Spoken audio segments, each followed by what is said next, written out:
பதின்னா யாரு? பதின்னா கடவுள். மாணிக்க வாசகர் திருவாசகத்துல பதின்னு எங்கேயாவது வருதா? வல்ல.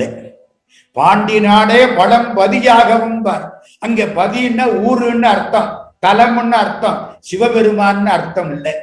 இந்த பதிங்கிற சொல் பழம் பதின்னு வருமே தவிர கடவுளுக்கு உள்ள சொல் திருவாசகத்திலே கடவுளை குறிக்கக்கூடியதாக எனக்கு தெரிய வரவில்லை. பதி, பதின்னா யாரு?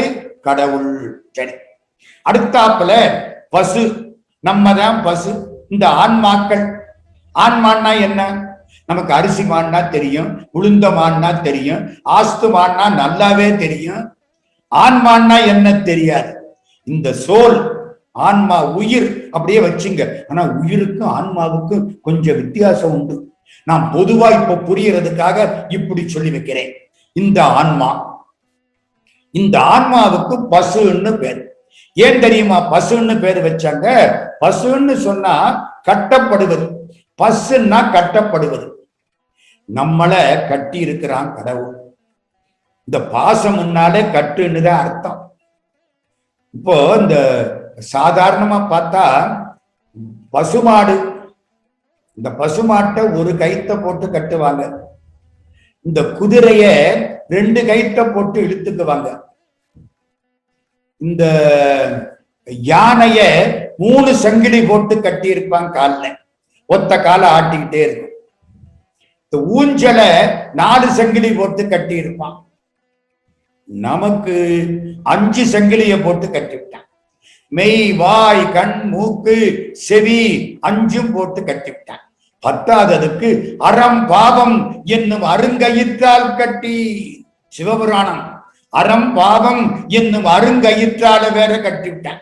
அப்போ இது கட்டப்பட்டது பசு. சரி, 3ஆவது பாசம். பாசம்னா என்ன?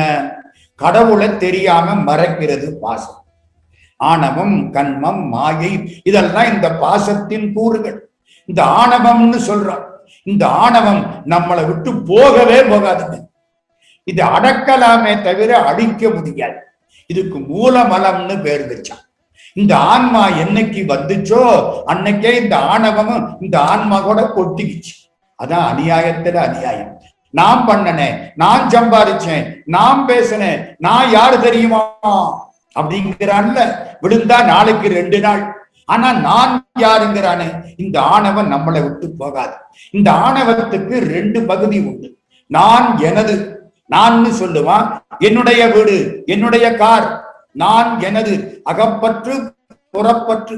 இந்த 2 இந்த ஆணவம். இந்த ஆணவம் நம்மளோட ஒட்டி கிடக்கு. இதுக்குத்தான் பாசம்னு பேர். கடவுள் இந்த ஆணவங்கிற அடுக்க நம்ம விட்டு கரைக்கிறதுக்காக, கழுவுறதுக்காக கண்மம்னு ஒரு சோப்பையும் மாயைன்னு ஒரு சோப்பையும் கொடுத்தார். நம்ம அந்த சோப்பை போட்டு இந்த அழுக்க கழுவிட்டு அந்த சோப்பையும் கழுவி விட்டுருவோம். பின்ன சோப்பை போட்டுக்கிட்டா போவோம். ஆணவங்கிற அடுக்க கழுவுறதுக்கு கண்மம், மாயை.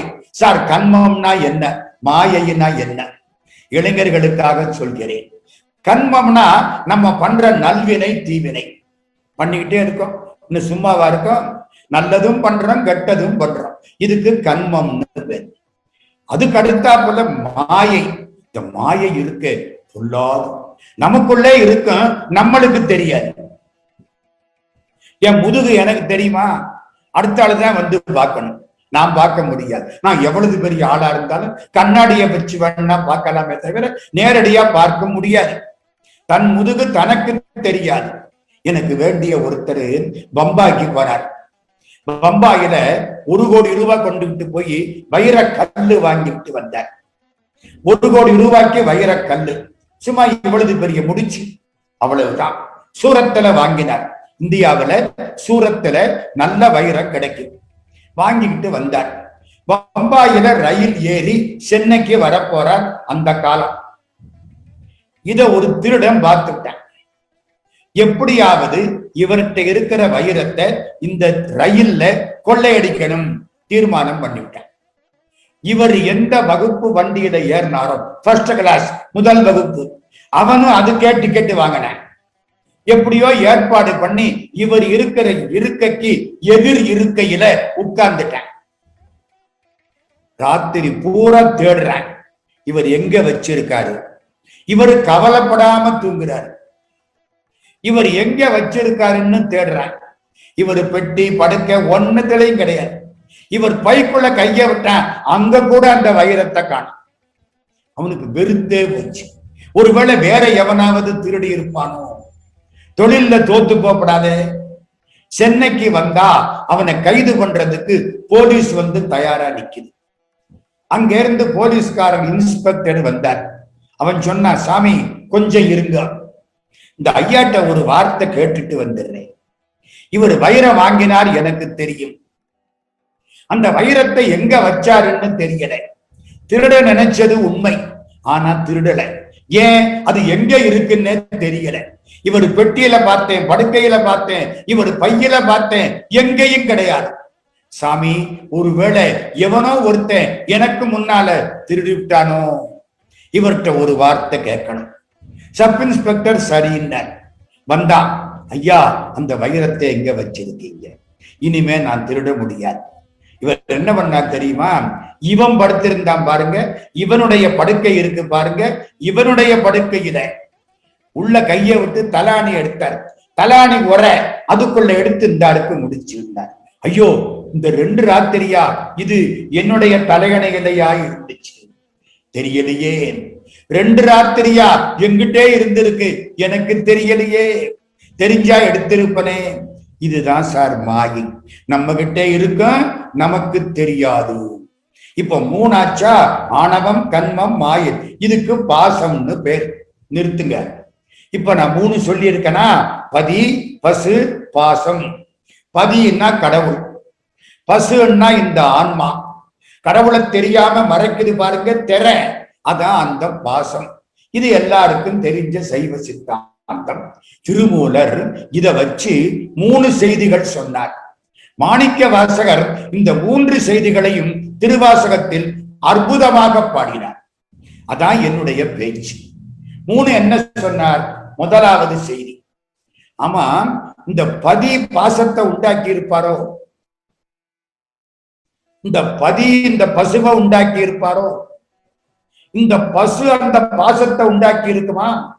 இல்லை இந்த பசு அந்த பதியை உண்டாக்கி இருக்குமா? என்ன சார் இதுவரைக்கும் புரிஞ்சுது, இப்ப என்னத்தையோ பேசுறீங்க அப்படின்னு கேட்கப்படாது. நான் கேட்கிறேன், கடவுள் பதி, நான் பசு. என்னை கடவுள் உண்டாக்கினாரா? இல்லை. ஏன்? உண்டாக்கி இருந்தா என்ன யோக்கியனாவில்ல உண்டாக்கி இருப்பாரு. நம்ம ஊர்ல எத்தனை அயோக்கியம் இருக்கான்? நம்மள்ட்ட யோக்கியம் அயோக்கியம் 2 சேர்ந்துதானே இருக்கு. நல்லது கெட்டது சேர்ந்துதானே இருக்கு. கடவுள் நம்மை உண்டாக்கி இருப்பாரே ஆனால், இந்த ஆன்மாவை ஆண்டவன் உண்டாக்கி இருப்பாரே ஆனால், இந்த ஆன்மா மிக சுத்த ஆன்மாவாக அல்லவா இருந்திருக்கும். இப்படி தப்பான பாதைகளை போய் திரிஞ்சு அலையாதே. மனை மக்கள் சுற்ற மெனுமாயா வலையை கடக்க அறியாதே, வினையில் செதுக்கி அடிநாயன் விடலுக்கிரைத்து விடலாமோ. அருணகிரிநாத சுவாமி அழுகிறார். அப்படி ஆயிப்போச்சு. அப்போ கடவுள் இந்த பசுங்கிற இந்த ஆன்மாவை கடவுள் படைக்கவில்லை. இந்த ஆன்மா கடவுளை படைச்சிருக்குமோ? இந்த ஆன்மா பசு, இது கடவுளை படைத்திருக்கும். ஆனால் கடவுளும் கெட்டில்ல போயிருப்பாரு. நம்மள எத்தனை பேர் கெட்டவனா இருக்கிறோம்? நம்ம படைச்சிருந்தா நம்மால் படைக்கப்பட்ட கடவுளும் கெட்டில்ல போயிருப்பாரு. ஒருவேளை இந்த பாசம் கடவுளை படைத்திருக்குமா? பாசம் என்பது ஜடம், அது படைக்க முடியாது. பாசம் படைத்திருக்குமானால் அந்த கடவுளுக்கும் ஆணவம், கண்மம், மாயை வந்துடும். கிடையாது. ஒருவேளை இந்த பசு இந்த பாசத்தை படைத்திருக்குமா? ஒரு காலம் இந்த பசு பாசத்தை படைக்காது. ஏன்? தனக்கான கட்டை தானே ஏற்பாடு பண்ணிக்குமா? யானை தன்னுடைய சங்கிலிய தலையில தூக்கிட்டு போகுமா? நம்ம அப்படியே செய்வோம் மாட்டோம். அப்போ திருமூலர் சொன்னார், 1 பதி, பசு, பாசம் என பகர் 3ல் பதியினை போல் பசு பாசம் அனாதி. பதி என்னைக்கு இருக்கோ இந்த பசுவும் அன்னைக்கே இருக்கு, அந்த பாசமும் அப்பவே இருக்கு. இந்த 3ம் என்னைக்கும் இருக்கும். யாரு யார உண்டாக்கினா? ஒருத்தலும் ஒருத்தலையும் இந்த 3க்குள்ள உண்டாக்கல. அனாதி ஒரு செய்தியா. இரண்டாவது செய்தி, பதி பசு பாசம் என பகர் மூன்றில் பதியினை போல் பசுபாசம் அனாதி. அடுத்த வரி, பதியினை சென்று அணுகா பசு பாசம். இந்த பசு பாசத்தில் பாசத்திலே கடந்து உழல வேண்டியதுதான். பதியினை சென்று அணுகா பசு பாசம்.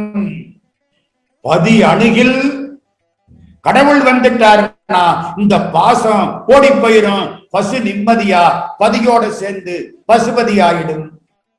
3 செய்தி. 1, பதி பசு பாசம் மூன்றும் என்றைக்கு ஆண்டவனை அடைய முடியாது. 3, ஆண்டவன் வந்து இந்த பசுவுக்கு அருள் செய்தால் பாசம் ஓடி போய்விடும். பையவே கொடுபோந்து பாசமெனும் தாழ் உருவி. திருவாசகம். தையலார் மையனிலே தாழ்ந்து விழ கடவேனை பையவே கொடுபோந்து பாசமெனும் தாளுருவி உய்யும் நெறி காட்டு வித்திட்டு ஓங்காரத்துட்பொருளை ஐயனெனக் கருளியவாறு ஆர் பெறுவார் அச்சோவே. ஐயனெனக் கருளியவாறு ஆர் பெறுவார் அச்சோவே. இப்ப 3 செய்தி சொல்லிவிட்டாரா மாணிக்கவாசக சாமி.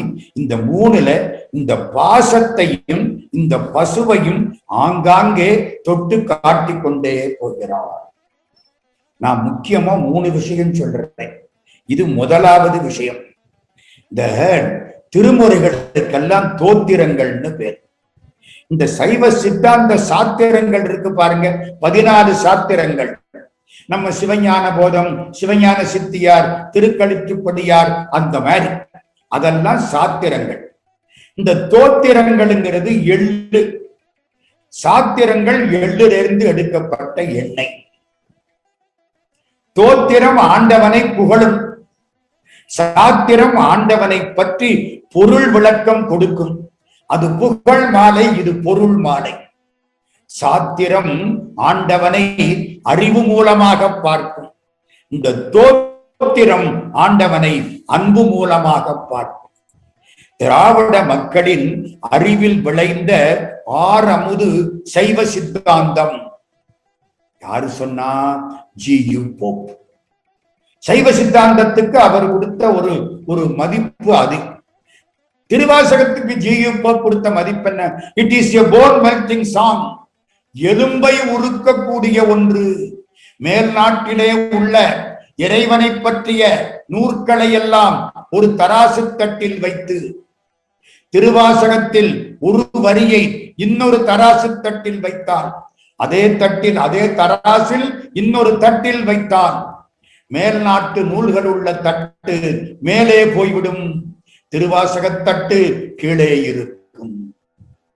சொன்னது யாரு? Reverend father GU. போப்.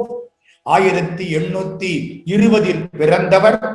1900 திருவாசகத்துக்கு ஆங்கில மொழிபெயர்ப்பு செய்து உலகம் முழுக்க திருவாசகத்தை பரப்பியவர் ரெவரண்ட் ஃபாதர் ஜி.யு. போப். அவர் பேசினார், உலகத்திலேயே பெரிய அறிஞர்கள் கண்டுபிடிச்சது சைவ சித்தாந்தம். உலகத்திலேயே அன்பினால் உருக்கக்கூடிய ஒரு நூல் திருவாசகம். அம்மையப்பரே உலகுக்கு அம்மையப்பர். அம்மா சைவ சித்தாந்தம் தான் சொல்லுது. அம்மையப்பரே உலகுக்கு அம்மையப்பர். திருக்களிற்றுப்படியார். மாணிக்கவாசக சாமி அம்மையே அப்பா என்று அழைக்கிறார். அங்கே அது வந்து விட்டது. இறைவன் நம்மை காப்பாற்றுவதற்கு அம்மையாகவும் வருகிறான், அப்பனாகவும் வருகிறான், அருள் வழியாக வருகிறான். கடவுள் நமக்கு எப்படி அருள் பண்ணுவார்? இப்போ நம்ம வீட்டு பையன், அவனுக்கு ஒரு சுற்றுலா போறதுக்கு ஒரு 5000 ரூபாய் பணம் வேணும். அம்மாட்ட கேட்பானா அப்பாட்ட கேட்பானா? யோசிங்க. அப்பாட்ட கேட்டா பெல்ட் பிஞ்சு போயிடும்.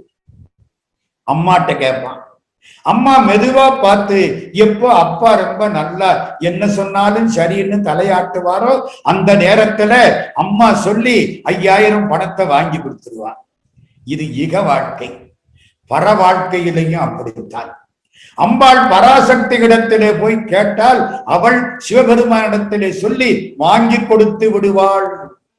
இதுதான் அந்த மாணிக்க வாசக பெருந்தகை நமக்கு சொல்லி கொடுத்தது. சைவ சித்தாந்தம் அதைத்தான் சொல்லுது. சிவபெருமான் அருள் மூலமாக இறங்கி வருவார். அருளது சக்தியாகும் அறந்தனக்கு. சைவ சித்தாந்தம் சிவஞான சித்தியார். அருளது சக்தியாகும் அறந்தனக்கு. சிவபெருமானுடைய அருளுக்குத்தான் பராசக்தின்னு பேரு. எங்க மதுரை மீனாட்சி கோயில்ல, நான் இருக்குது மதுரை மீனாட்சி அம்மன் கோயில்ல சுவாமி திருவீதி உலா வருவார். மீனாட்சி அம்மன் கோயில்ல அதுக்கு தென்னிந்தியாவின் ஏதன்ஸ்ன்னு பேரு. வெளியில 5 கோபுர வாசல், 4 பக்கம் 4 கோபுரம், உயர்ந்த கோபுரங்கள். மாரவர்மன் சுந்தர பாண்டியன், ஜடாவர்மன் சுந்தர பாண்டியன், அமராவதி புதூர் வைநாகரம் நாகப்ப செட்டியார் எல்லாரும் கட்டி வச்சது பெரிய கோபுரம். 4 பக்கம் 4 கோபுரம், உயர்ந்த கோபுரம், 9 மாடம். சாமி அதுபடியா வர்றதும் கிடையாது, போறதும் கிடையாது. ஆசாமிகள் தான் போக வர இருக்கிறோம். அப்போ சிவலிங்க பெருமான் உள்ளே இருந்து உற்சவராக வெளியில வர்ற பொழுது எந்த வழியா வருவார்? எங்க மதுரையில சிவபெருமானுக்கு சொக்கலிங்கம்னு பேர், இந்த உற்சவருக்கு சோமசுந்தரம்னு பேர், சுந்தரேஸ்வரர்னு பேர். வெளியில வருவாரே, எந்த பக்கம் வருவார் தெரியுமா? அம்மன் சந்நிதின்னு ஒரு வாசல் இருக்கு. அம்பாள் மீனாட்சிக்கு நேர உள்ள சந்நிதி, சின்ன வாசல். கோபுரம் எல்லாம் பெருசா கிடையாது, சின்ன கோபுரம். அது வழியாத்தான் வெளியில வருவார். என்ன சார், 4 ராஜகோபுரத்தை விட்டுவிட்டு அம்மன் சந்நிதி வழியா வர்றாரு, ஏன் தெரியுமா? கடவுள் உங்களிடத்தில் வர வேணும் என்று எண்ணினால் அம்பாள் மூலம்தான் வருவார், பராசக்தியின் மூலம்தான் வருவார். நீங்கள் ஆண்டவனை சென்று அடைய வேண்டும் என்று எண்ணினால் அம்பாள் பராசக்தியின் மூலம்தான் சென்று அடைய வேண்டும். அருள்ளது சக்தியாகும் அறந்தனக்கு. இது நம்ம சைவ சித்தாந்தம். மாணிக்க வாசக சாமி ஒரு வரியில சொன்னார், அவன் அருளாலே அவன்தாள் வணங்கி.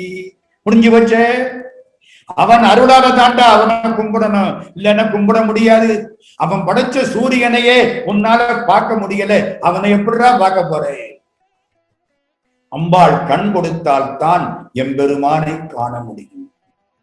அவன் அருளாலே அவன்தாள் வணங்கி.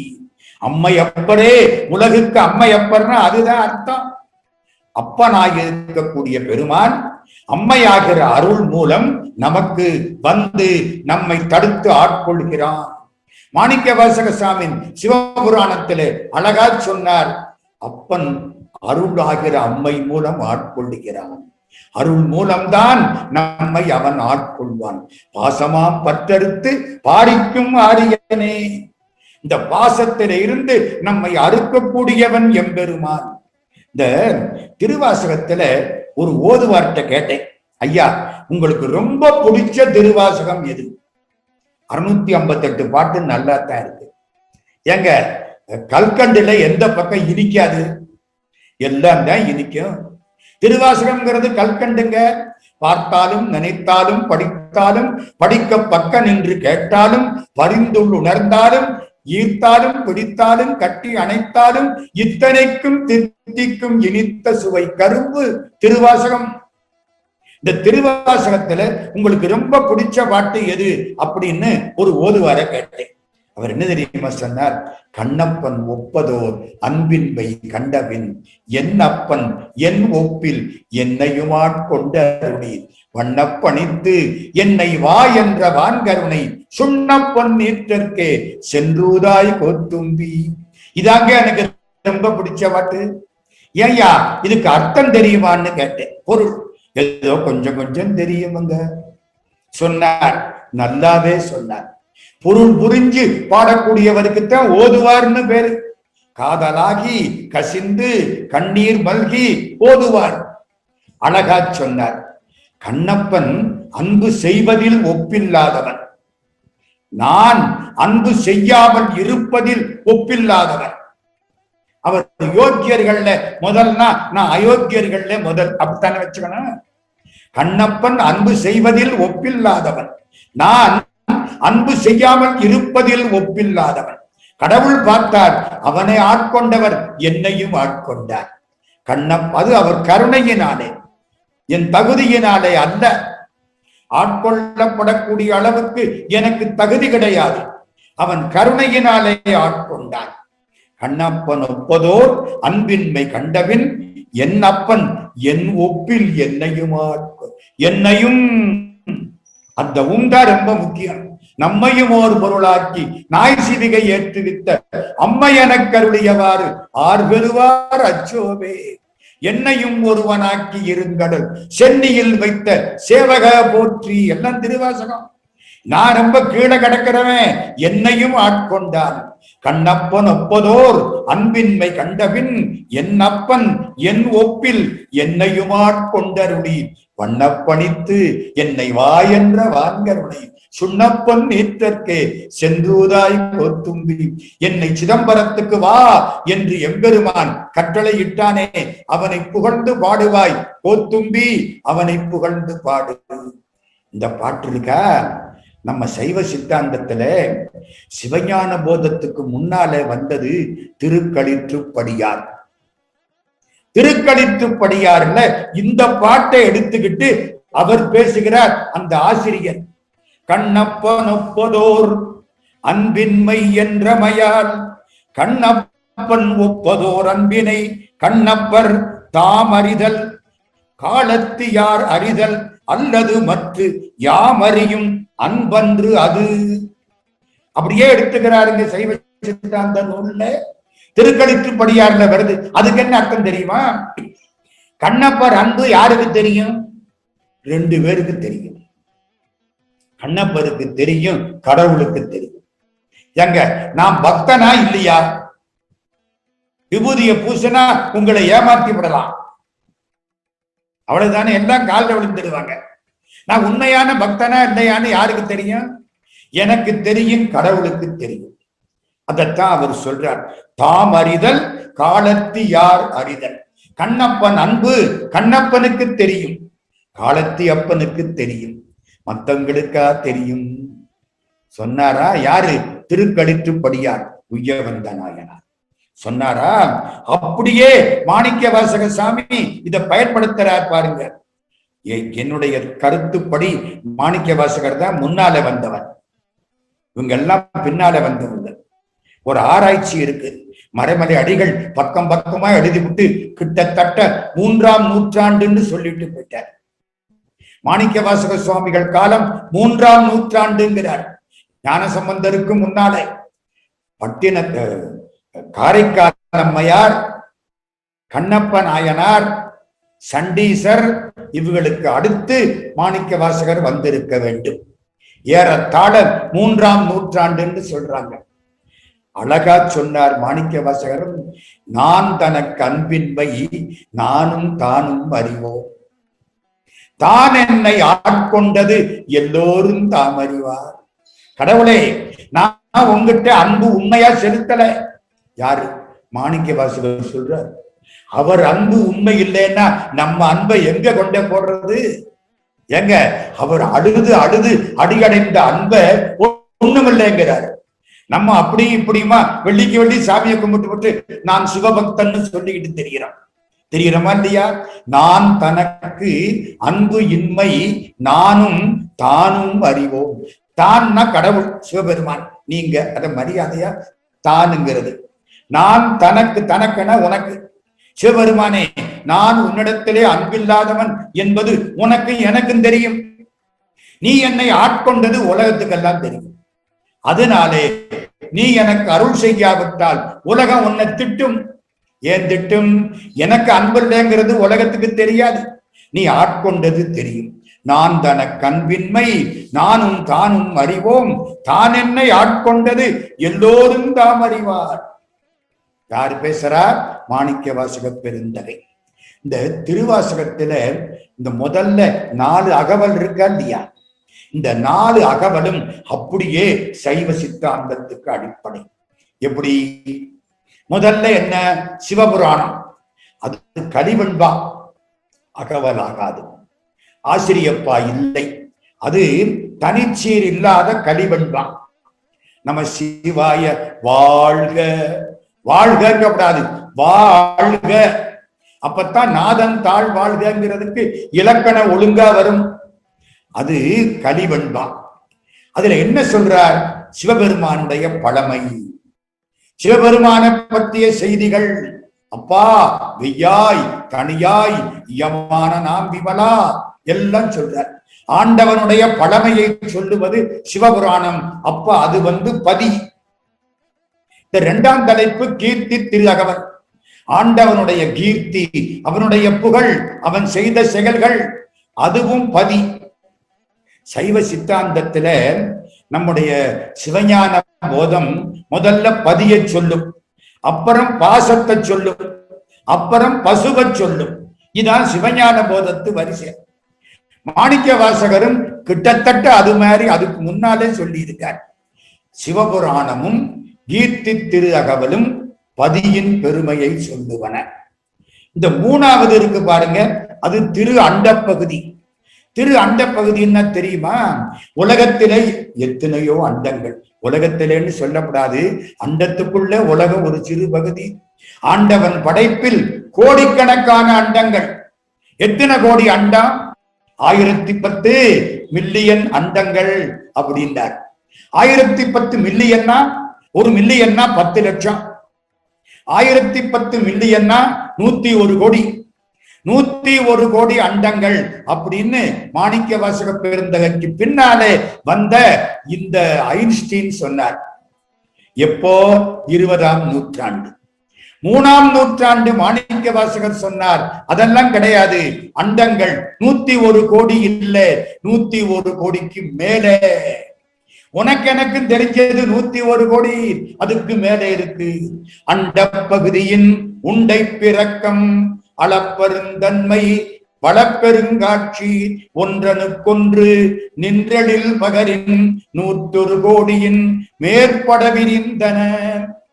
101 கோடிக்கு மேல போயிடுச்சுப்பா, விரிந்தன, இன்னும் விரிச்சுக்கிட்டே இருக்கு. உண்டை பிறக்கம், பிறக்கம்னா தெரியுமா? இன்னும் போய்கிட்டே இருக்கு. மில்கி வே, பால்வெளி, இன்னும் விரிஞ்சுக்கிட்டே இருக்கு. இப்படி உலகத்தை பத்தி சொன்னது பாசம்.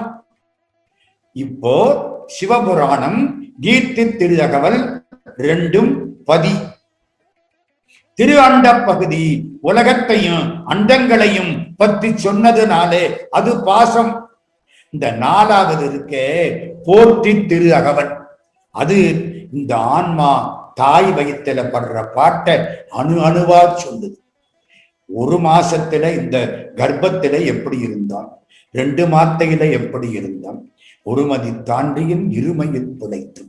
வரிசைக்கு சொல்றார், 3 தன்னில் அம்மதம் பிழைத்தும், 2 திங்களில் பேரிருள் பிழைத்தும், 5 திங்களில் முஞ்சுதல் பிழைத்தும், 6 திங்களில் ஊரலர் பிழைத்தும், 7 திங்களில் தாழ்வுவி பிழைத்தும், 8 திங்களில் கட்டமும் பிழைத்தும், 9 வருதரு துன்பமும் பிழைத்தும், தக்க தசமதி தாயோடு தான்படும் துக்க சாகர துயரடை பிழைத்தும். அடைய அப்பா, 10 மாசம் வயிற்றுக்குள்ள, அம்மா வயிற்றுக்குள்ள நம்ம பட்ட பாட்டை பூரா மாணிக்க வாசக சாமி அற்புதமா சொல்றார்.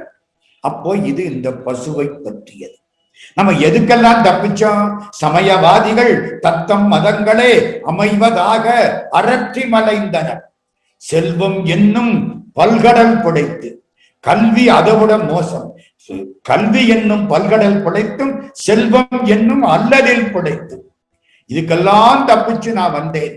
அப்போ சிவஞான போதத்திலே பதி, பாசம், பசு என்று வரிசைப்படுத்தி சொன்ன மாதிரி, அதற்கு முன்னால் 3ஆம் நூற்றாண்டில் தோன்றிய மாணிக்க வாசகர் சிவபுராணம் கீர்த்தி திரு அகவல் இரண்டிலும் பதியை பற்றியும், திருவண்ட பகுதியில் பாசத்தை பற்றியும், போற்றி திரு அகவலில் பசுவை பற்றியும் மிக அற்புதமாக சொன்னார்.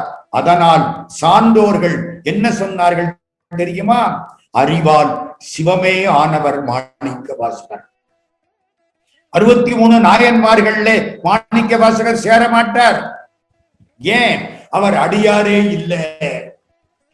இதுக்கா சார் இவ்வளவு நேரம் பேசினீங்கன்னு கேட்கப்படாது. அவர் அடியாரே இல்லை. அடியார் இல்லைன்னா யாரு? அவர் ஆண்டவன். அறிவால் சிவமே ஆனவர் மாணிக்க வாசகர் சிவஞான முனிவர் சொல்றார். நடராஜா திருவீதி உலா வந்தா ஒரு பக்கம் சிவகாமி, இன்னொரு பக்கம் மாணிக்க வாசக பெருமான். அப்போ சைவ சித்தாந்தத்திலே அருளின் சிறப்பு, கண்ணப்பர் பெருமை இதெல்லாம் வந்துருச்சா? இப்ப முக்கியமான இடத்துக்குள்ள போறேன். இந்த சைவ சித்தாந்தத்துக்கு என்ன ஒரு தனித்தன்மை தெரியுமா? வினை கொள்கை. அது என்ன வினை கொள்கை? நான் ரொம்ப எளிமையாக்கி பேசிக்கிட்டு இருக்கேன். ஒரு மாமரம் இருக்கு எங்க வீட்டுல. அந்த மாமரத்துல 100 மாம்பழம் வந்தது. 100 மாம்பழமும் ஒரே மாதிரி தான் சுவை இருக்கும், சரிதானா? ஒரு மரத்து மாம்பழம் 100 ஒரே மாதிரி தான் இனிக்கும். ஆனா ஒரு அம்மா வயிற்றுல பிறந்த 5 பிள்ளை ஒன்னொன்னு ஒவ்வொரு மாதிரி இருக்கு. ஏன்? இது என்னங்க வேடிக்கையா இருக்கு? நான், எங்க அண்ணன், என் தம்பி ஒவ்வொருத்தன் ஒவ்வொரு மாதிரி இருக்கமே. எதனால? சொல்ல தெரியல. எல்லா மதங்களும் தவிக்கின்றன. கடவுள் படைப்பு அப்படி. நான் கேட்கிறேன், என்னை முட்டாளாக படைத்து என்னுடைய அண்ணனை கெட்டிக்காரனாக படைத்தால் அப்ப அந்த கடவுள் கடவுளா? என்ன சார், ஒருத்தனை முட்டாளா படைக்கிறது, ஒருத்தனை கெட்டிக்காரனை படைக்கிறது, ஒருத்தனை ஏழையாக்குறது, ஒருத்தனை பணக்காரனாக்குறது, இதையெல்லாம் கடவுள் செய்வாரே. ஆனால் அவர் கடவுளே இல்லையே, அவர் மனுஷன் தானே. இன்னும் சொல்ல போனா மனுஷனோட மோசம், அப்படித்தானே? வினை கொள்கை சைவ சித்தாந்தம் அற்புதமாக சொல்லிட்டு, ஓ உடம்பு நீ பண்ணன வினைக்கு தகுந்த உடம்பு ரொம்ப முக்கியம். என்னுடைய உடம்பு எனக்கு ஏன் தரப்பட்டது? போன பிறவிகளிலே நான் செய்த வினைகளை அனுபவிப்பதற்கு இந்த உடம்பு எனக்கு தரப்பட்டது. வினையின் வந்தது வினைக்கு விளைவாவது. மணிமேகலை பேசுது, இந்த உடம்பு வினையினால வந்தது. நான் பண்ணன வினைக்கு தகுந்தாப்புல எனக்கு உடம்பு, நீங்க பண்ணன வினைக்கு தகுந்தாப்புல உங்களுக்கு உடம்பு. அண்ணன் அழகா சங்கீதம் பாடுறார், தம்பி பாடுனா அத்தனை பேர் எந்திரிச்சு ஓடி போயிடுறாங்க. அவர் வினைக்கு தகுந்த மாதிரி குரல் அவருக்கு, இவர் வினைக்கு தகுந்த மாதிரி குரல் இவருக்கு. நீ எத்தனையோ பிறவி எடுத்திருப்ப. முக்கியமான இடத்துக்கு வர்றேன். இப்ப நான் இதுக்கு முன்னால எத்தனை பிறவி எடுத்திருப்பேன் தெரியாது. எழுகடல் மணலை அளவிடில் அதிகம் எனது இடர் பிறவி அவதாரம். 7 கடல் மணலை எண்ணிப்படலாம், நான் எடுத்த பிறவியை எண்ண முடியாது. ஒரு முறை காளமேக புலவர் ஒரு ஊருக்கு போனார். அங்கே பெருமாள் கோயில். பெருமாள் கோயிலுக்கு இவர் போயிட்டார். அங்க உள்ளவங்க இவரை, நீ சிவனை கும்பிடுற ஆளு, இங்க எல்லாம் வராதுன்னு விரட்டிட்டாங்க. இவருக்கா பசிக்குது, என்னமாவது சாப்பிடணும். அந்த கோயில் வாசலுக்கு திரும்பவும் போனார். அப்பா பசிக்குது, என்னமாவது சாப்பாடு கொடுங்க. அவங்க என்ன தெரியுமா சொன்னாங்க? எங்க பெருமாளை பத்தி புகழோட ஒரு பாட்டு பாடு, சாப்பாடு போடுறோம். திருமாலை பத்தி புகழ வேண்டும். சரின்ட்டார். திரு கண்ணபுரம்னு ஊருக்கு பேரு. கண்ணபுரமாலே கடவுளரில் நீ அதிகம்னார். எல்லாருக்கும் சந்தோஷம். கடவுள்ல ரொம்ப பெரியவர் கண்ணபுரமால் அப்படின்னு காளமேக புலவர் சொல்லிவிட்டாரே. ஒரு தாள்ல எழுதுங்க, எழுதிட்டார். கண்ணபுரமாலே கடவுளரில் நீ அதிகம். அடுத்த வரி தானே, பசிக்குது சாப்பாடு கொடுங்கோ, சாப்பிட்டு போட்டு எழுதுறேன். நமக்கு என்ன, முதல் வரியில பெருமாள் வந்துட்டார். பெருமாள் தான் ரொம்ப பெரியவர்னு சொல்லியாச்சு. சாப்பாடு போட்டாங்க. அதுவும் ஐயங்கார் கோயில்கள்ல சாப்பாடு ரொம்ப நல்லாவே இருக்கும். திருப்பதியில லட்டு, ஸ்ரீரங்கத்துல ஒரு அக்கார அடிசில் எல்லாம் நல்லா இருக்கும். சாப்பிட்டாரு, வயிறார சாப்பிட்டாரா. இப்ப சொன்னாங்க, அந்த பாட்டை முடிச்சுட்டு போங்க. காளமேகம் எழுத ஆரம்பிச்சார். கண்ணபுரமாலே கடவுளரில் நீ அதிகம். அடுத்த வரி, உன்னிலுமே யான் அதிகம், உன்னை விட நான் தான் பெரியாடு. என்னன்னாங்க, இந்த பாரு, ஒன்று கேள் மண்ணுலகில் உன் பிறப்போ 10 ஓர் சிவனுக்கோர் பிறப்பு என் பிறப்பு எண்ணத் தொலையாதே. உலகத்தில திருமாலே நீ எடுத்தது 10 அவதாரம். சிவபெருமானுக்கு பிறப்பே கிடையாது. நான் எடுத்த பிறப்பா அடேங்கப்பா கணக்கே கிடையாது. அப்போ ஒரு பிறவியும் இல்லாத சிவனை விட 10 பிறவி எடுத்த நீ பெரியாளு, உன்னை விட ஆயிரக்கணக்கில் பிறவி எடுத்த நான் உன்னை விட பெரியாளு. இது காளமேக புலவர் பாடியது. கண்ணபுரமாலே கடவுளரின் நீ அதிகம், உன்னிடுமே யான் அதிகம், ஒன்று கேள் மண்ணுலகில் உன் பிறப்போ 10 ஓர் சிவனுக்கு ஓர் பிறப்பு என் பிறப்பு எண்ணத் தொலையாதே. இப்ப நான் எடுத்த பிறவி எத்தனை இருக்கும் தெரியாது. இத்தனை பிறவியிலையும் நல்லது கெட்டது செஞ்சிருப்பனா இல்லையா? கட்டாயம் செஞ்சிருப்பேன். அந்த வினையெல்லாம் நிக்குது. இந்த வினையெல்லாம் நான் தான் அனுபவிக்கணும். வினையின செயல்னு அர்த்தம், வேற ஒண்ணும் இல்லை. நான் பண்ணின வினைய நான் தான் அனுபவிக்கணும். இத்தனை பிறவியில நான் எவ்வளவோ நல்லது கெட்டது பண்ணியிருக்கேன். நல்லதுக்கும் பிறவி உண்டு, கெட்டதுக்கும் பிறவி உண்டு, மறந்துடாதீங்க. அதனாலதான் பெரியவர்கள் நல்ல காரியம் செஞ்சா ஒருகை தண்ணீரை அள்ளி சிவார்ப்பணம்னு விட்டுருவாங்க. நான் செய்யல, சிவபெருமான் செய்தார். தன் பேரை கூட போட மாட்டாங்க. பேரை போட்டா அந்த புண்ணியத்துக்கு அடுத்த பிறவி வந்துடும். இதெல்லாம் பழைய காலம். இப்ப நம்ம பேரை போட்டாட்ட நம்ம ஏதாச்சும் நல்ல காரியமே செய்வோம். ஏண்டா போடலன்னு சண்டைக்கு போவோம். சரி, நான் பண்ணின வென மூட்டை கணக்கா இருக்கு. நான் அம்மா வயிற்றுல இருக்கிற பொழுது சிவபெருமான் என்கிட்ட வர்றார். அப்பா, நீ இவ்வளவு நல்வின தீவின செஞ்சிருக்க, அதை பூரா நீதான் அனுபவிக்கணும். சரி, இந்த பிறவியில இந்த ஒரு 50 தீவினைகளையும் இந்த 40 நல்வினைகளையும் அனுபவிச்சு கொடு. சரி, அப்போ எனக்கு 50 தீவினை, ஒரு எடுத்துக்காட்டுக்காக சொல்றேன், 40 நல்வினை அனுபவிக்கணும்னு தலையெடுத்து பிறந்துட்டேன். பிறந்துட்டா அந்த 50 தீவினை 40 நல்வினை இத அனுபவிச்சு தீர்க்கிற வரைக்கும் இந்த உடம்பை சிவபெருமான் காப்பாற்றுவார். இதுக்கு பேரு பிராரப்தம்னு பேர். நான் முந்தி மூட்டை கணக்கா சம்பாரிச்சு வச்சேன் பாருங்க, அதுக்கு சஞ்சீதம்னு பேர். இப்ப அனுபவிக்கிறேன்னு எடுத்துக்கிட்டு வந்தேன் பாருங்க, இதுக்கு பிராரப்தம்னு பேர். இந்த பிராரப்தத்தை நான் அனுபவிச்சுத்தான் தீர்க்க வேண்டும், வேற வழியே கிடையாது. வென அப்புறம் வேடிக்கை என்ன தெரியுமா? இப்ப நான் நல்லது கெட்டது பண்றேன். இந்த வெனை பழைய சஞ்சீதத்தோட போய் சேரும். அப்போ என் சஞ்சித வென இன்னும் கொஞ்சம் கூடும். இப்ப என்ன சும்மாவா இருக்கேன்? நல்லதும் பண்றேன், கெட்டதும் பண்றேன். சொல்ல போனா கெட்டது ரொம்ப பண்றேன். இது அங்க போய் சேரும். சஞ்சிதம், இதுக்கு பேர் இப்ப பண்றது, இப்ப அனுபவிக்கிறது பிராரப்தம். புதுசா பண்றது ஆகாமியம். இந்த 3 வினையும் தான் நம்ம பிறவிக்கு காரணம். இப்ப அடுத்ததுக்கு வர்றேன். இந்த பிராரப்தத்தை அனுபவிச்சு தீக்கணும். ஆகாமியத்தை ஆண்டவன் பேரை சொல்லி தண்ணி அள்ளி விட்டு பொறுப்பு எனக்கல்ல அப்பான்னு தப்பிக்க முடியும். இந்த பழைய சஞ்சிதத்தை என்ன பண்றது?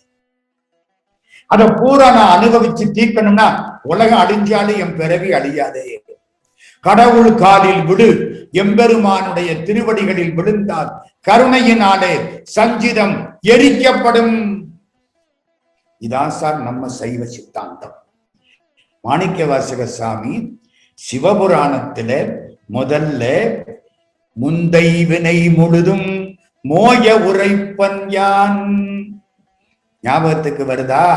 முந்தை வினை முழுதும் மோய உரைப்பன் யான்.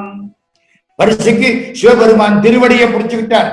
நம சிவாய வாழ்க, நாதன் தாழ் வாழ்க, இமை பொழுதும் என் நெஞ்சில் நீங்காதான் தாழ் வாழ்க, கோகடியாண்ட குருமனிதன் தாழ் வாழ்க, ஆகமம் ஆகி நின்று அன்னிப்பான் தாழ் வாழ்க, ஏகன் அநேகன் இறைவன் அடி வாழ்க, வேகம் கெடுத்தாண்ட வேந்தன் அடி வெல்க, பிறப்பருக்கும் பிஞ்சகந்தன் பெய்கடல்கள் வெல்க, புறத்தார்க்கு சேயோந்தன் பூங்கடல்கள் வெல்க, கரங்குவிவார் உண்மைகளும் கோன்கடல்கள் வெல்க, சிறங்குவிவார் ஒங்குவிக்கும் சீரோன்கடல் வெல்க, ஈசனடி போற்றி எந்தையடி போற்றி தேசனடி போற்றி சிவன் சேவடி போற்றி, நேயத்தே நின்ற நிமலனடி போற்றி, மாயப்பிறப்பருக்கும் மன்னனடி போற்றி, சீரார் பெருந்தொரினம் தேவனடி போற்றி, ஆராத இன்பம் அருளுமலை போற்றி.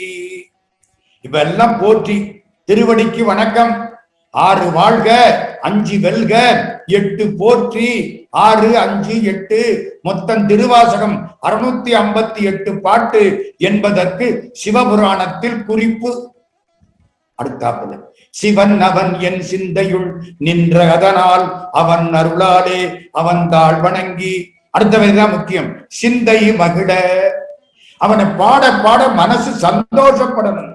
வல்லால் உன்னை பாட பாட வாய் வணக்குதே, வஞ்ச வினைகள் எனை விட்டோடி தலை வணக்குதே, எல்லாதுனது புகழை கேட்க செவி நயக்குதே, எந்தாய் தயவை எண்ணும் தோறும் உள்ளம் வியக்குதே.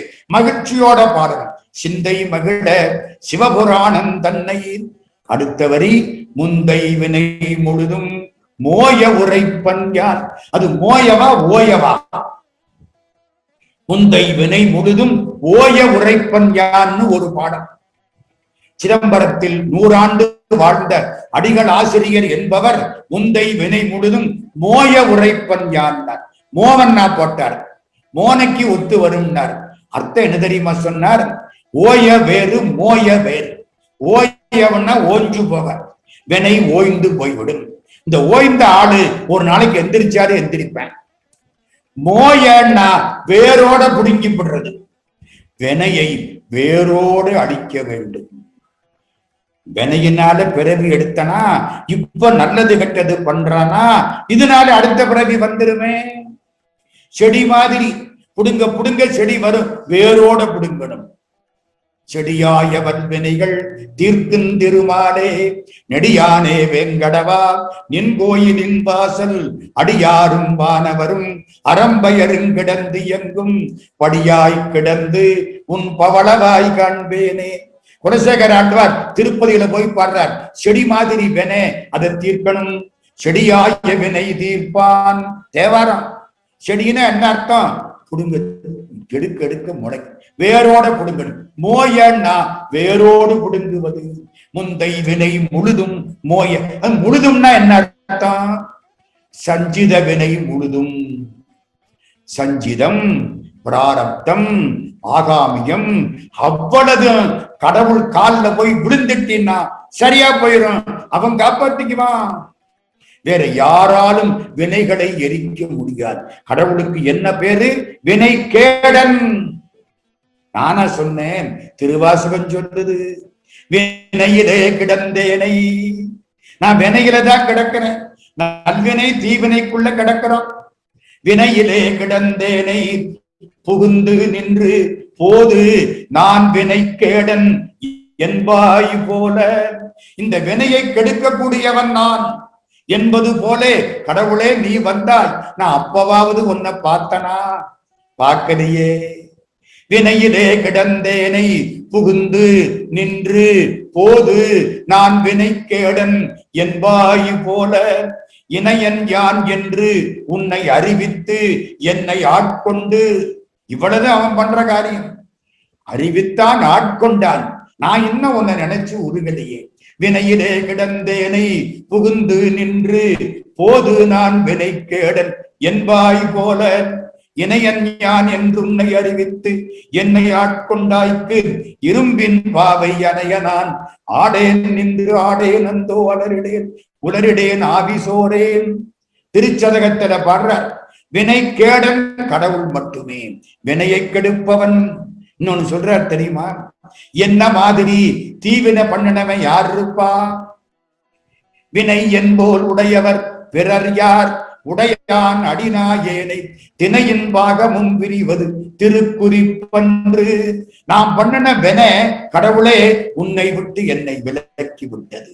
நான் தனியா கிடக்கிறேன், நீ தனி துணை, நான் வினை துணை. நீத்தல் விண்ணப்பத்துல பாடுற தனித்துணை நீ நிற்க யான் தருக்கி தலையால் நடந்த வினை துணையேனை விடுதி கண்டாய். வினையேனுடைய மனத்துணையே எனக்கு எய்ப்பில் வைப்பே. திணை துணையேனும் பொறேன் துயராக்கையின் திண்வலையே. வினை துணை நான், நீ மனத்துணை, தனித்துணை. இந்த வினை இருக்கே, இந்த வினையை பூரா எரிக்கணுமா? சிவபெருமானுடைய அருள் கிடைத்தால் அன்றி வினையை எரிக்க முடியாது. வினை கொள்கையை பற்றி மாணிக்கவாசக பெருந்தகை நிறைய பாடுறார். இன்னொன்னு, இந்த பாசம் இருக்கே வினையினாலதான் வந்துச்சு. இந்த பாசம் தான் நம்மளை கட்டி போட்டு விடுச்சு. இந்த பாசத்தில இருந்து இந்த பதியை, இந்த பசுவை பதி பிரிக்கிறார். அதே மாணிக்க வாசகர் நிறைய இடத்துல பாடுறார். பாசத்தை விட்டு நம்மை பிரிப்பது பக்திமையும் பரிசுமிலா பசுபாசம் மறுத்தருளி. பித்தன் என என்னை ஆக்குவித்து, பித்தன் இவன் என என்னை ஆக்குவித்து பேராமே. சித்தமெனும் திண்கையிற்றால் திருப்பாதம் கட்டுவித்த வித்தகனார் விளையாடல் விளங்குதில்லை கண்டேனே. இதெல்லாம் என்ன? நமக்கு இறைவன் நம்மை இந்த பத்திமையும் பசு, இந்த பசுவை இறைவன் இப்படி செய்கிறான் என்று பேசுகிறார். பசு பாசம் அறுத்தருளி. ஒரு பாட்டு ரொம்ப அருமையான பாட்டு, இந்த சைவ சித்தாந்தத்துக்கு ரொம்ப அற்புதமான பாட்டு. நம்ம பசு, இது பசு, அந்த பாசம், இந்த பசுவும் பாசமும் சேர்ந்து இருந்தா கடவுள்கிட்ட போக முடியாது அப்படின்னு நம்ம திருமூலர் சொன்னார். கடவுள் மாணிக்க வாசகர்கிட்ட வந்து பாசத்தை கலட்டி விட்டுட்டாராம். எல்லாரும் பார்க்கிற போது கலட்டி விட்டாராம். கல்லாத புல்லறிவில் கடைப்பட்ட நாயேனை வல்லாளனாய் வந்து வனப்பெய்தி இருக்கும் வண்ணம் பல்லோரும் காண எந்தன் பசுபாசம் அறுத்தானை எல்லோரும் இறைஞ்சு தில்லை அம்பலத்தே கண்டேனே. தில்லை அம்பலத்திலே எம்பெருமானை பார்த்தேன். யார? பல்லோரும் காண எந்தன் பசு பாசம் அறுத்தானை. பாசத்தையும் இந்த பசுவையும் அப்படியே அறுத்து விட்டார். பாசம் போச்சு, இனி பசு பதியோடு சேரும். அது எங்க? திருப்பெருந்துறையிலே. திருப்பெருந்துறையில் நடந்த நிகழ்ச்சி ஒரு பெரிய மாற்றம் மாணிக்க வாசக சாமிக்கு. அப்போ கிட்டத்தட்ட ஒரு 25-26 வயசு இருக்கும்னு என்னுடைய அனுமானம். ஏன் தெரியுமா? மந்திரி ஆயிட்டார். திருவாதவூரில் பிறந்தார். அரிமர்த்தன பாண்டியன் கிட்ட மந்திரி ஆயிட்டார். மந்திரி ஆகணும்னா ஒரு 25 வயசாவது ஆகணுமா இல்லையா? ஒரு உத்தேச கணக்கு போடுறேன். இந்த 25 வயசுலே தான் அவர் அங்கிருந்து புறப்பட்டு திருப்பெருந்துறைக்கு வர்றார். இந்த குதிரை வாங்குறதுக்கு வர்ற பொழுது கிட்டத்தட்ட அவருக்கு 25 வயசுன்னு வச்சுக்கல.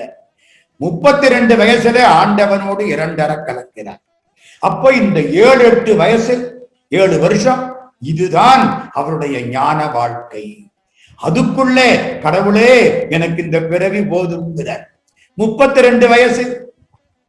பாரொடு முன்னாய் பரந்த எம்பரனேன் 10 நான் மத்திலேன் கண்டாய் சீரொடு பொலிவாய் சிவபுரத்தரசேன் திருப்பெருந்துறை உரை சிவனே ஆரொடு நோகேன் ஆர்க்கெடுத்துரைக்கேன் ஆண்டனி அருளிலையானால் வார்கடல் உலகில் வாழ்கிறேன் கண்டாய் வருகை என்றருள் புரியாயே. ஆட்கொண்ட நீ இப்பொழுது மறந்து விட்டு இருப்பாயானால் நான் இந்த உலகில் வாழ மாட்டேன். என்னை எப்படியாவது நீ அழைத்துக்கொள். எப்போ? 32 வயசுல ஆண்டவனோட 2 கலந்தவர். பகவான் ரமணர் திருவண்ணாமலையிலே வேதாந்தி.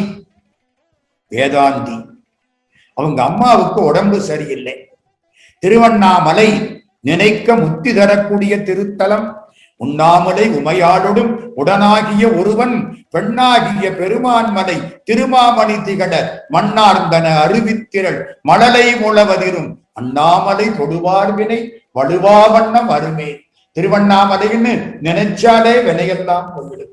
பகவான் ரமணர் திருவண்ணாமலையிலே அவங்க அம்மா வந்து இருந்த பொழுது அம்மாவுக்கு உடம்பு சரியில்லை, ரொம்ப சரியில்லாம போச்சு, இறந்து போவார்கள் என்ற நிலை.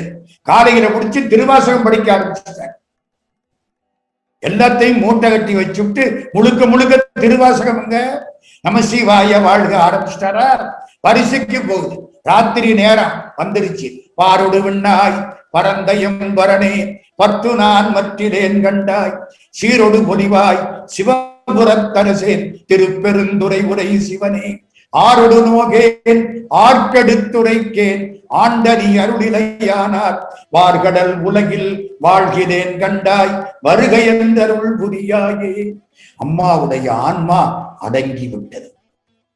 எந்திருக்கிறார் பகவான் ரமணர். வாங்கோ எல்லாரும் சாப்பிடலாம். காலையிலிருந்து யாரும் சாப்பிடல. இப்ப இறந்து போனதுக்கு அப்புறம் பிணம் கிடக்கு, சாப்பிடலாமா? கூடாது. வாங்கோ எல்லாரும் சாப்பிடலாம். எல்லாரும் ஒரு மாதிரி பாக்குறாங்க. காலையிலிருந்து சாப்பிடல. திருவாசகம் படிச்சா தீட்டு கிடையாது. அன்னை ஆண்டவன் திருவடிகளை சேர்ந்து விட்டாள். நமக்கு வேண்டியவங்க யாராவது இறந்து போனால் அந்த வீட்டுல போய் விசாரிக்கிறமே, அது ஊர் பெருமைக்கு. இறந்தவருக்கு அதனால எந்த லாபமும் கிடையாது. நம்ம என்ன செய்யணும்? அந்த இடத்துல போய் ஒரு திருவாசகம் சொல்லி, கடவுளே இந்த ஆன்மா அமைதி அடையட்டும். திருவாசகம் சொன்னால் போற பாதைக்கு நல்லது. எத்தனை பேர் மகாவித்துவான் மீனாட்சி சுந்தரம் பிள்ளை கடைசி காலத்துல இறக்க போற பொழுது பக்கத்துல இருந்த சாமிநாதையரை பார்க்கிறார். சாமிநாதா திருவான்னாரா, அதுக்கு மேல வல்ல, தொண்டையில சளி அடைச்சிருச்சு. திருவான்னார். அவர் புரிஞ்சுக்கிட்டார், திருவாசகம் படிக்க சொல்றார். உடனே திருவாசகம் படிக்க ஆரம்பிச்சார். வழங்குகின்றாய்க்கு உன் அருளார முதத்தை வாரிக்கொண்டு விடுங்குகின்றேன் விக்கினேன் வினையேன் என் விதியின்மையால் தளங்கருந்தேன் அன்ன தண்ணீர் பருகத் தந்து உய்ய கொள்ளாய் அடுங்குகின்றேன் உடையாய் அடியேன் உன்னடைக்கலமே. கடவுளே நான் சாப்பிடுறேன், சாப்பிட்டு ரொம்ப நாளாச்சு, வாரி வாரி கொட்டிக்கிறேன், தலையெடுத்துல விக்கல் எடுக்குது, அருள் தண்ணீரை கொடு. கேட்டார் மகாவித்துவான் மீனாட்சி சுந்தரம் பிள்ளை. லட்சம் பாட்டு எழுதினவர். 10 கம்பர்னு அவருக்கு பேரு. லட்சம் பாட்டு எழுதினவர். அப்படியே அடங்கிருச்சு. திருவாசகம் கேட்டு அடங்கினால் அந்த ஆன்மாவுக்கு அடுத்த பிறவி கிடையாது. அந்த ஆன்மா அமைதிப்படும். எதுக்கு இவ்வளவு சொல்ல வந்தேன்? பல்லோரும் காண எந்தன் பசுபாசம் அறுத்தானை. திருவாசகம் படிச்சா வாசக்கட்டு போய்விடும், பசு பதியோடு சேரும். திருப்பெருந்துறையிலே மாணிக்க வாசக பெருந்தகைக்கு இந்த வாய்ப்பு கிடைத்தது. பாண்டிய ராஜா அனுப்ப திருப்பெருந்துறைக்கு போனார். பெருமானை பார்த்தார், கண்ணீர் கொட்ட பாடினார். மாணிக்க வாசகம் என்று பெருமான் இவருக்கு பெயர் வைத்தார். அதிலோட அந்த பசு பாசம் அற்று போயிற்று. பல பேர் பார்த்தார்கள். அதனாலதான் சொன்னார், பல்லோரும் காண எந்தன் பசுபாசம் அறுத்தருளி. எல்லோரும் இறைஞ்சுதில்லை அம்பலத்தே கண்டேனே. பல்லோரும் காண எந்தன் பசுபாசம் அறுத்தானை. அவன் பாச வேறு அறுக்கும் பரம்பொருள். இந்த பாசத்தை அறுக்கணுமா? அவங்கிட்ட போகணும். பாச வினையை பறித்து நின்று பாடி பொற்சுண்ணம் இடித்தும் நாமே. எத்தனை பாட்டு இந்த பாசத்துக்கு. முத்தனை முதல் ஜோதியை, முக்கணப்பனை முதல் வித்தினை பாடிக்கிட்டே போவார. பக்தர்கள் இங்கே வம்மின் நீர் உங்கள் பாசம் தீர பணிவிடும். இந்த பாசம் போகணுமா? எம்பெருமானை வணங்குங்கள், பாசம் போய்விடும். அடுத்ததுக்கு வர இந்த சைவ சித்தாந்த பாட்டு திருவாசகத்துல இதயப்பாட்டுன்னு ஒண்ணு இருக்கு. இதயப்பாட்டு திருவாசகத்தின் இதயப்பாட்டுன்னு அதுக்கு பேரு. திருவாசகம் மொத்தம் 51 தலைப்பு. அதுல 22வது தலைப்பு கோயில் திருப்பதிகம். 21 கோயில் மூத்த திருப்பதிகம். குழந்தை நல்ல குழந்தை பிறக்கணும்னா அதை படிக்கணும். 22 கோயில் திருப்பதிகம். அந்த 22 கோயில் திருப்பதிகத்துல ஒரு சைவ சித்தாந்த பாட்டு, ஒரு வரியில சைவ சித்தாந்தத்தை மாணிக்க வாசக பெருந்தகை அற்புதமாய் சொல்லுவார். இன்றனக்கருளி இருள் கடிந்து இதயத்து உள் எழுகின்ற ஞாயிறே போன்று நின்ற நின் தன்மை நினைப்பற நினைந்தேன் நீயலால் பிரிது மற்றின்மை சென்று சென்றணுவாய் தேய்ந்து தேய்ந்தொன்றாம் திருப்பெருந்துரை உரை சிவனே ஒன்றும் நீ அல்லை அன்றி ஒன்றில்லை. முடிஞ்சு வச்சு. ஒன்றும் நீ அல்லை அன்றி ஒன்றில்லை யார் உன்னை அறிய கிற்பாரே. இந்த உலகத்திலே இது பூரா இருக்கு. மரம் இருக்கு, செடி இருக்கு, மனுஷன் இருக்கிறான், குரங்கு இருக்கு, யானை இருக்கு, புலி இருக்கு, சிங்கம் இருக்கு. இதெல்லாம் கடவுளா? இல்லை, நிச்சயமா இல்லை. அப்போ கடவுள் இல்லாம இதெல்லாம் உண்டா? இல்லை, கடவுள் இல்லாம இதெல்லாம் இல்லை. ஒன்றும் நீ அல்லை அன்றி ஒன்றில்லை. இது எதுவும் நீ இல்லை, ஆனா எதுவும் உன்னை தவிர ஒன்றும் கிடையாது. ஒன்றும் நீ அல்லை அன்றி ஒன்றில்லை யார் உன்னை அறிய கிற்பாரே. இப்ப எனக்கு ஒரு சந்தேகம் வருது. இந்த மாணிக்க வாசகர் வரலாற்றுல பிட்டுக்கு மண் சுமந்தது நமக்கெல்லாம் நல்லா தெரியும். பிட்டுக்கு மண் சுமந்தாரா இல்லையா? கதை எல்லாருக்கும் நல்லா தெரியும். சிவபெருமான் வந்திக்காக வந்தார். வந்து பிட்டுக்கு மண் சுமந்தார். பெரம்பால அடி வாங்கினார். வந்தி கிளவி பிட்டு கொடுத்தான். பிட்ட வாயில போட்டான், சாப்பிட்டார். வேலை ஒழுங்கா பார்க்கல. பாண்டிய ராஜா வந்து முதுகுல அடிச்சான். அடி எல்லாரும் முதுகுலையும் பட்டது. நிறுத்துங்க, நான் கேட்கிறேன், அடி வாங்கின பொழுது எல்லாரும் முதுகுலையும் அடிபட்டுதா? ஆமா. பிட்டு சாப்பிட்ட பொழுது எல்லாரும் வாயிலையும் பிட்டு இனிப்பு பட்டுதா? படலை. இது என்ன சார் அநியாயமா இருக்கு? பிட்டு சாப்பிட்டா நம்ம வாயிலே அது படலை, அடி வாங்கினா எல்லாரும் முதுகுலையும் அடி விழுகுது. சிவபெருமானே, இது என்னையா நியாயம்? நீ பெரிய எத்தனா இருக்கிறியே, இது என்ன வேடிக்கை? பிட்டு வாயில படணுமா இல்லையா? கடவுள்னா எல்லாத்திலையும் இருக்கிறாருன்னா பிட்டு என் நாக்கில படணுமா இல்லையா? மாணிக்க வாசக சாமியின் இதுக்கு அழகா விளக்கம் கொடுக்கிறார். எல்லா உயிருமாய் தழைத்து பிழைத்து அவை அல்லையாய் நிற்கும் எத்தனே உன்னை சிக்கென பிடித்தேன் எங்களின் தருளுவதினியே. எல்லா உயிருமாய் தழைத்து, எல்லா உயிருக்குள்ளேயும் அவன் இருக்கிறான். சில சமயங்களிலே உயிரை விட்டு விலகியும் இருக்கிறான். ஒன்றாய் உடனாய் வேறாகி. சைவ சித்தாந்தத்தில அடிப்படையானது இது. ஒன்றாயிருக்கிறான், உடனாய் இருக்கிறான், வேறாயும் இருக்கிறான். ஒன்றாயிருப்பதை காட்டுறதுக்கு அவன் நமக்குள்ளே இருந்து அருள் புரிகிறான். நல்லது நினைக்கிற பொழுதெல்லாம் கடவுள் ஒன்றாயிருக்கிறான். நம்ம கெட்டதை நினைக்கிற பொழுது நம்ம விட்டு விலகி இருக்கிறார். இறைவன் ஒன்றாயிருக்கிற பொழுது அடி வாங்கினான். அடி நம்ம முதுகுல எல்லாம் பட்டது. வேறாயிருக்கிற பொழுது பிட்டு சாப்பிட்டான். பிட்டு நம்ம நாக்குல படல. எனக்கு ஒரு சந்தேகம், ஏங்க ஒன்றாயிருக்கிற பொழுது பிட்ட சாப்பிட்டு வேறாயிருக்கிற பொழுது அடி வாங்கி இருந்தா நம்ம முதுகுல அடி விழுந்திருக்காது இல்ல, பிட்டு நாக்கில பட்டிருக்கும் இல்ல. கொஞ்சம் மாத்தி பண்ணனா என்ன? கடவுள் எதனால இப்படி பண்ணார்? அவருக்கு தெரியும். பிட்டு சாப்பிடுற பொழுது நமக்கு இனிச்சுதுன்னா நம்ம கடவுளை நினைக்க மாட்டோம்.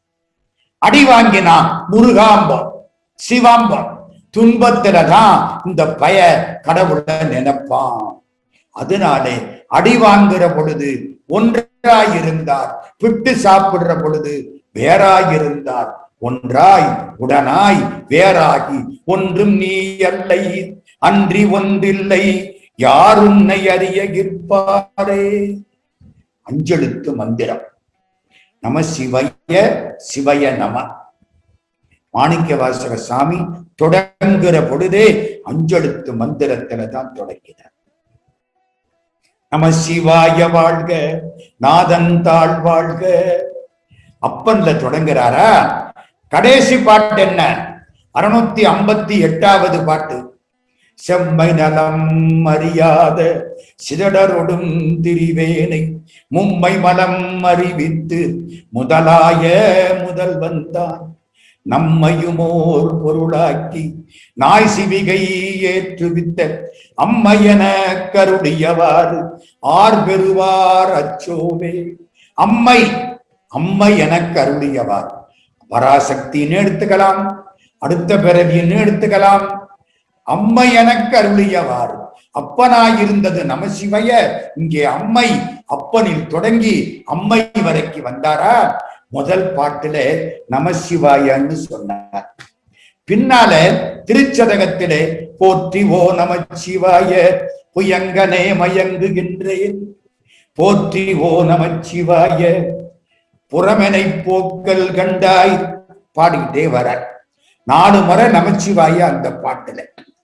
போற்றி ஓ நமச்சிவாய புகலிடம் பிரிதொன்றில்லை, போற்றி ஓ நமச்சிவாய ஜெய ஜெய போற்றி போற்றி. பின்னால 555வது பாட்டு. மந்திரத்திலே 2 வகை, 5 வகை. நான் 2 மட்டும் சொல்றேன். ஸ்தூல பஞ்சாட்சரம், சூட்சும பஞ்சாட்சரம். ஸ்தூல பஞ்சாட்சரம் நம சிவய, சூட்சும பஞ்சாட்சரம் சிவாய நம. நான் சொன்னா மறைப்பு சக்தி, மான்னு சொன்னா மலங்கள், சி என்பது சிவபெருமான், வா என்பது பராசக்தி, ய என்பது ஆன்மா. நம சிவய. முதல்ல நான் நிக்குது. நான் என்ன சொன்னேன்? மறைப்பு சக்தி. அப்ப மறைப்பு சக்தி தான் அதிகமா இருக்கு. இக சௌபாக்கியங்கள்ல மனசு போகும். கடவுள் வேணுமா, கார் வேணுமான்னா காரு தான் வேணும்பா, கடவுள் கடைசியா பார்த்துக்கலாம். இப்ப என்ன வயசு ஆயிப்போச்சு. இது நமசிவாயங்கிற பொழுது சி முன்னால வருது, சிவபெருமான் முன்னால வரார், சிவபெருமானே கிடப்பாரா. முதல் நிலை நமசிவாய, முடிந்த நிலை சிவாய நம. மாணிக்க வாசக சாமி தொடங்குற பொழுது 555வது பாட்டு. நல்லா ஞாபகம் வச்சுங்க. நானே யோத்தவம் செய்தேன், சிவாய நம என பெற்றேன், தேனாயின் அமுதமுமாய் தித்திக்கும் சிவபெருமான் அப்படிங்கிறார். சிவாய நம என சொன்னேன் இல்லை, என பெற்றேன். குருநாதன் கொடுக்க நான் பெற்றுக்கொண்டேன். உபதேசம், மாணிக்க வாசகருக்கு கிடைத்த உபதேசம் சிவாய நம என்ற சூட்சும பஞ்சாட்சரம். அங்க ஆரம்பிச்சு இங்க முடிச்சு சைவ சித்தாந்தத்தினுடைய அடிப்படை சிவபெருமானுடைய வடிவமே அஞ்செழுத்துத்தான். அதை கொண்டு வருகிறார். நம்ம சிவஞான போதத்துல ஒரு 12ஆம் சூத்திரம்.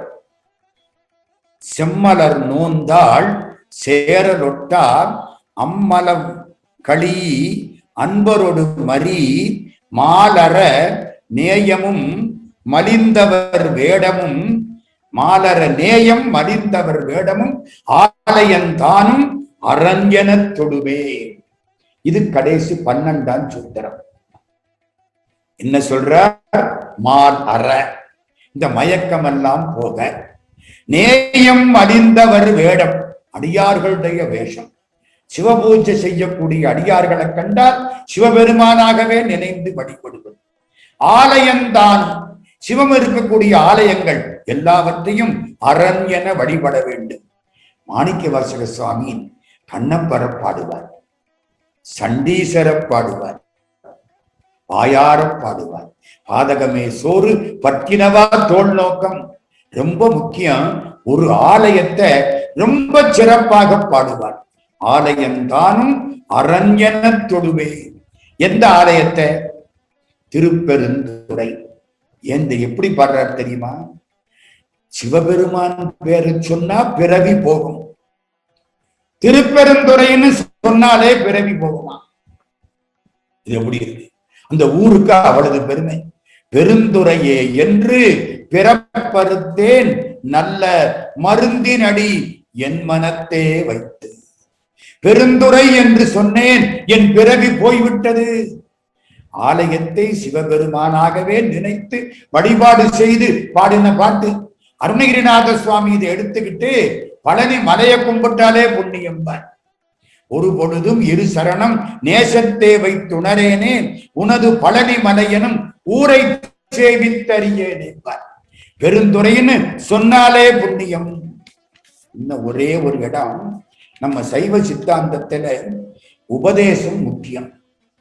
குருநாதனிடத்தில இருந்து நாம் உபதேசத்தை பெற்றுக் கொள்கிறோம். இந்த உபதேசத்தை 4 வகையாக செய்வார்கள்.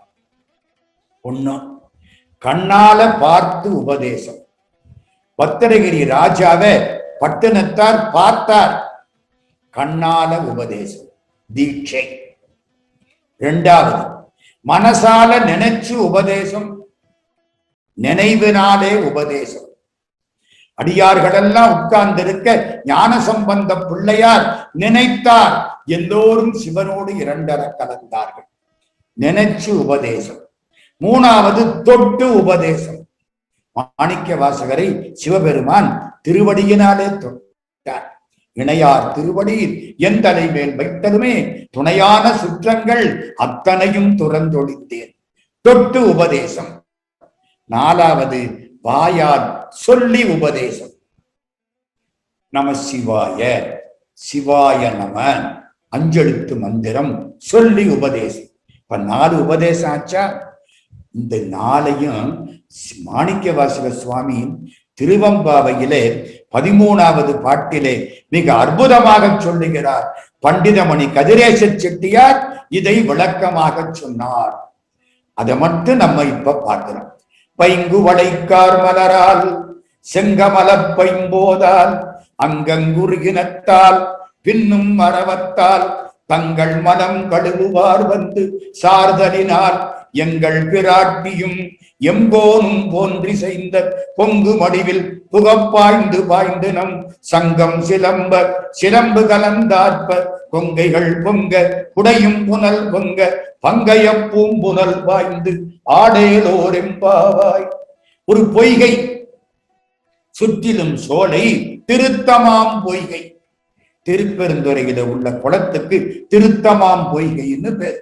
திருத்தமாம் பொய்கை திருப்பெருந்துறையில் செழுமலர் குருந்தம் மேவிய சீர் அறுத்தனே அடியேன் ஆதரித்தழைத்தால் அதந்துவே என்றருளாயே என்பது திருவாசகம். ஒரு பொய்கை, நீர்நிலை. எல்லாரும் வந்து கால்கையெல்லாம் கழுவிட்டு போறாங்க.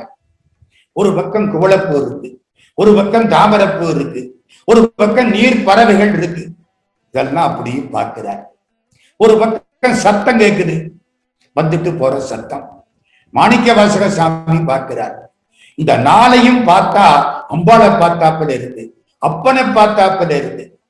பைங்குவளைக்கார் மலரால், குவளை கண், அம்பாளுடைய கண் இந்த குவளை.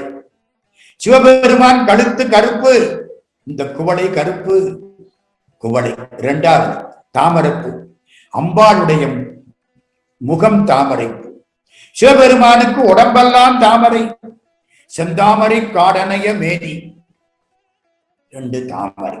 பைங்குவளைக்கார் மலரால் செங்கமல பைம்போதால் அங்கங்குருகினத்தால், குறுகின பறவைகள் ஒரு அர்த்தம், வெண்மைன்னு ஒரு அர்த்தம், வளையல்னு ஒரு அர்த்தம்.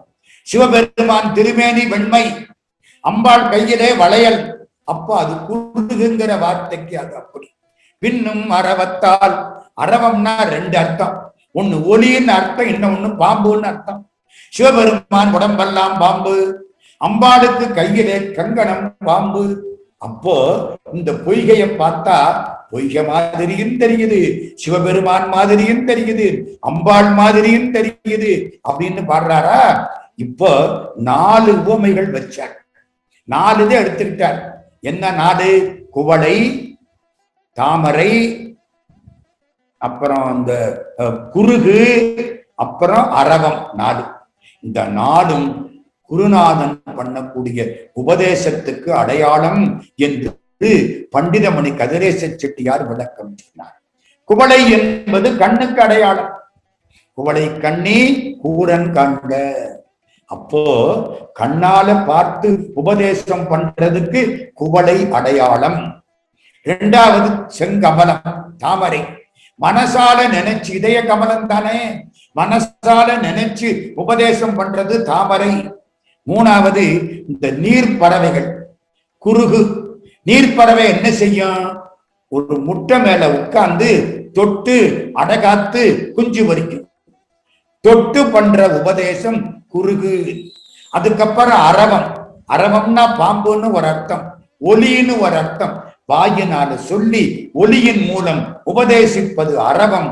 அதனாலே பைங்குவடைக்கார் மலரால் செங்கமல பைம்போதால் அங்கங்குருகினத்தால் பின்னும் அரவத்தால் தங்கள் மனம் கழுவுவார் வந்து சார்தலினால். இப்படி உபதேசம் பண்ணிட்டா மலங்கள் போய்விடும். ஆணவ மலம், கண்ம மலம், மாயா மலம் எல்லாம் போய்விடும். இது எங்க வருது? திருவம்பாவையில 13வது பாட்டு. நான் தொடக்கத்துல சொன்னேன், திருவாசகம் என்பது ஒரு மலை, சைவ சித்தாந்தம் என்பது ஒரு மலை. இந்த கண்ணாடி அந்த மலைகளை கொஞ்சம் காட்ட வேண்டும் என்று ஆசைப்பட்டது. இந்த பேச்சு ஆசையினால் வந்த பேச்சே தவிர அறிவினால் வந்த பேச்சு அல்ல. அங்கொன்றும் இங்கொன்றுமாக எனக்கு பட்டதை எல்லாம் சொல்லி இருக்கிறேன். திருவாசகம் என்பது என்ன தெரியுமா? சிவபெருமானுடைய திருவடிகளை சேர்வதற்கு 51 எஸ்கலேட்டர் வச்சு கொடுத்தார் மாணிக்க வாசகர். நம்ம எஸ்கலேட்டர்ல போற மாட்டியா? நின்னா போதும், அது கொண்டே விட்டுரும். நீங்க ஒண்ணு நடக்க வேண்டாம். 51 எஸ்கலேட்டர், அதான் 51 தலைப்பு. அப்படியே கொண்டுகிட்டு போயிடும். நமசிவாய வாழ்கன்னு போய் நின்னா விறு விறு விறுன்னு அது ஆண்டவன் திருவடிகளை கொண்டே நம்மை சேர்த்து விடும்.